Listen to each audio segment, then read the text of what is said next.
ఒక రీల్ తగిలిందనమాట. అది నేను వాట్సాప్ లో ఫార్వర్డ్ చేశాను. అది ఒక్కసారి ఏవీలో ప్లే.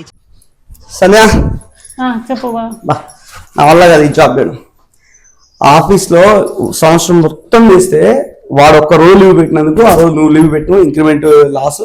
ఆ ఫంక్షన్ అని పోయాను, ఈ ఫంక్షన్ అని పోయాను, ఆ ట్రంప్ గార్డు పెట్టినందుకు అసలు ఆ టారిఫ్లు పెంచిండు అని చెప్పేసి మొత్తం నాకైతే ఇంక్రిమెంట్ లేవు, ఈ సంవత్సరం ఏం లేవు.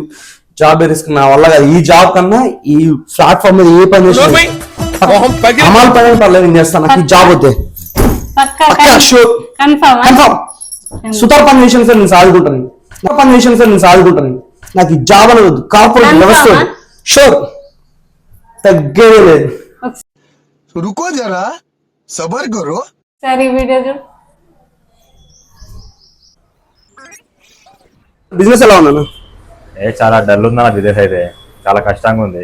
ఎందుకు వెళ్తావు కదా అంటే వెళ్ళడం అంటే ఇంకా ఆడికాడికి అవుతుందన్న. ఏమున్నా కానీ రెంట్ వెళ్ళిపోతున్నాయి అంతే. మనకి ప్రాఫిట్ జాబే బెస్ట్ అన్న.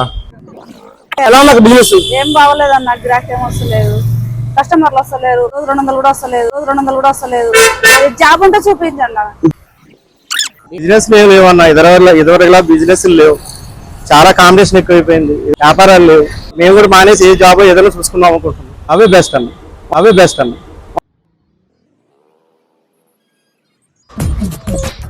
నవ్వు ఆపుకుంటున్నావు కదరా.